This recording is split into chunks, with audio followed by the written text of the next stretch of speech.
That's case-specific information, not included in a court record, and I can't share that at this time. What would the state require for you to qualify? There are, for Medicaid, for example, there are various income requirements that are in place, as well as assessment requirements that are in place. So that's one example of the requirements that may be in place for a youth to receive state-funded services. Sorry, first over here. Was the agency-based foster care, were they the ones responsible for this treatment? Did they see to it that you done it? At that time, and as shown on your timeline, the agency-based treatment services or agency-based foster care services, was being provided by Lutheran Family Services of Nebraska. We also authorized and provided day treatment services continuing from Cooper Village in Omaha, Nebraska. So the two would work together? In general terms and without getting specific, it is our expectation and in fact our requirement that those treatment providers work in coordination with each other and in accordance with the court orders that are in place. I wonder if you could help us by translating some of these legal terms. What's a fight by mutual consent? A fight by mutual consent is a legal term. The best way I can put that is two kids get into a fight. They agree to meet the flagpole. They both are engaged in a fight. It's not just one party, for example, assaulting the other. Okay. Misdemeanor possession with intent to deliver what? That was intent to deliver controlled substance and illegal substance. Which one?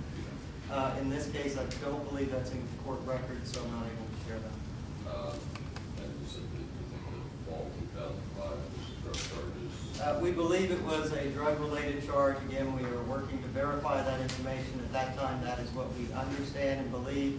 Again, we can also share with you that that charge was dropped in 2006, or dismissed, in 2006. And failure to comply with what? Failure to comply with court orders. In this case, that is in the court record, so it was with regard to the provision or the performance of community service. Okay, and finally, there's been different versions of his age. What's your? It is our understanding that his date of birth was 5/17/1988, and that is included on the timeline. Make sure I didn't misunderstand you then, sir. Did he essentially just age out of the system? No, he was not. He did didn't not just age age out out of the system. system. Okay. His court case was closed. He was approximately 18 years old, 3 months, and that's an approximation of his age. But no, he did not. Using your terms, he did not age out of the system. The court case was closed, and as I said, that court case was closed by agreement among all the parties to the case: the judge, the treatment provider, the treatment facility, the therapist, the DHHS caseworker, the parents, and others. And so it was closed by agreement of all the parties involved in the court case. Martha, you had a question? Yes, and the question relates to why his case was closed before he reached age 19. He could have received services until that time. And what services were provided to help him make the transition from being in treatment, foster care, etc., to becoming an independent adult? Well, let me try to answer that in general terms, because to get into the details of the case specifics, which I cannot share. In general terms, whenever a decision is made to close a case, regardless of the age of the youth, it is done by court order and, in most cases, by agreement of all the parties. And so in this case, there was, as I said, as a matter of record, agreement and uniformity of agreement among all the parties in this case that it was appropriate to close those services or to close the case and to end the department's care and custody of the youth. Regarding the second aspect of your question that relates to services after a case is closed, as a rule, we work with the families to ensure that community services or private paid services are available to the youth to continue any treatment needs that may be necessary. That is something that we always work towards achieving, and it's something that that is very important to accomplish. And it's something that, without getting into case-specific information, is something that we would have expected in this case. With the custody, it continues, and do they consider the danger of the professionals have let that in had they thought he was still a danger to himself and You know, in this case, I think, again, you have to look at all of the parties who agreed that it was appropriate to close the case. It would be my expectation that if any of those individuals thought that it was not appropriate to close the case for any of those issues, such as those that you have raised, they would have objected to the closing of the case, and that would have gone on the court record. In this case, all the parties were in unanimity agreement that, in fact, it was appropriate to close the case. meaning Why they not? did have the danger to Hold on, himself? I'm sorry. Meaning that they did think he was a danger to himself and others? Well, based on the court record, I do not know if that specific question was addressed to all the parties. But again, it would be my expectation that if that was an issue, any of the parties in the case would have brought that forward and made that obvious during the court proceedings and would not have consented or advocated for closure of the case. So generally, when that happens, is it because everybody agrees that the person is doing okay?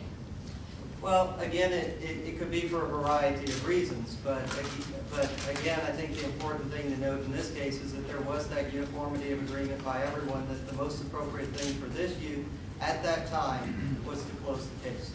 What do they mean? I'm sorry, yes, Beth? Did you conclude that he is not a failure at the state before or after this incident? Well, I'll be honest with you, I did not review this case before the incident occurred, and so that's impossible for me to be able to answer for you. In my opinion, based on the full review that we have completed so far, based on the number of services that were provided that we can share with you, as well as potentially services that are not in the court order that we are not allowed to share with you, based on all of that review, it is my opinion that this was not a failure of the system to provide those appropriate services. I do believe in this case those appropriate services were provided. They were provided by qualified, accredited service providers who have a strong track record of good results. And that would apply to when it was terminated as well, because where the state, when his situation was terminated, do you think that was appropriately made as well? I believe based on, and I believe the concurrence of everyone that was involved in the case agreed that it was appropriate to close the case. And thank you, Chris. One important thing to note is that regarding the questions that you're asking for is our involvement with the youth and the family ended 16 months ago. And so that is an important consideration to make when you're taking into account these questions. You know, in addition to reviewing the paper record, did you talk to anybody that knew this young man? Did they say anything? I will tell you in general terms that as part of any case review, we always talk to the case worker, the case supervisors, in some cases providers and others that are involved in the case. And so to answer your question, that is an expectation of our case review, and this case is no different. Well, I mean, did anybody say anything that might show, I mean, what this tells us is he got all these services, but did anybody say anything about him as a human being? Well, that would be case-specific information, and it wouldn't be appropriate or legal for me to be able to answer that question. Chris, you have something? I think what I would say to that is when the incident happened, what we were trying to do was verify just report records, because that's the public information piece that we be able to do. So we wanted to lay out the time frame for the services that were provided as we were able to do by statute.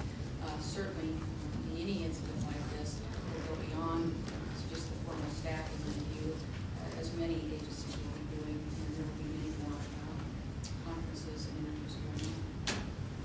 You said when he was sent to Piney Ridge, was he living with his father? And I take his stepmother and his father's wife at that time, do you know? I believe the court record indicates who the father was, the mother was, and who the stepmother was at that time. And so I can share with you that our first involvement, as shown in the court records, began in September of '02 when the youth was already placed at Piney Ridge facility. Can you go through, you mentioned earlier homicidal threats, the stepmother, the psychiatric evaluations. Can you walk us through that? Was that the reason he was sent to Piney Ridge, or what? Go through that again if you could.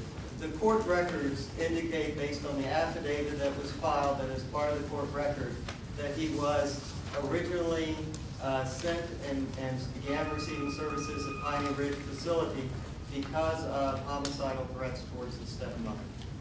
And you mentioned some evaluations that were done at few other things that were in that record. Could you repeat those? Right, and on the time chart, it shows that on the right-hand side of the timeline, in the period of 2005 to 2006, that evaluation services were provided by Addiction and Behavioral Health Services in Omaha. That is one specific piece that is in the court record that we can share with you regarding an evaluation. It does not mean that there were not other evaluations done, but those are not in the court record, and therefore we would not be able to share that with you.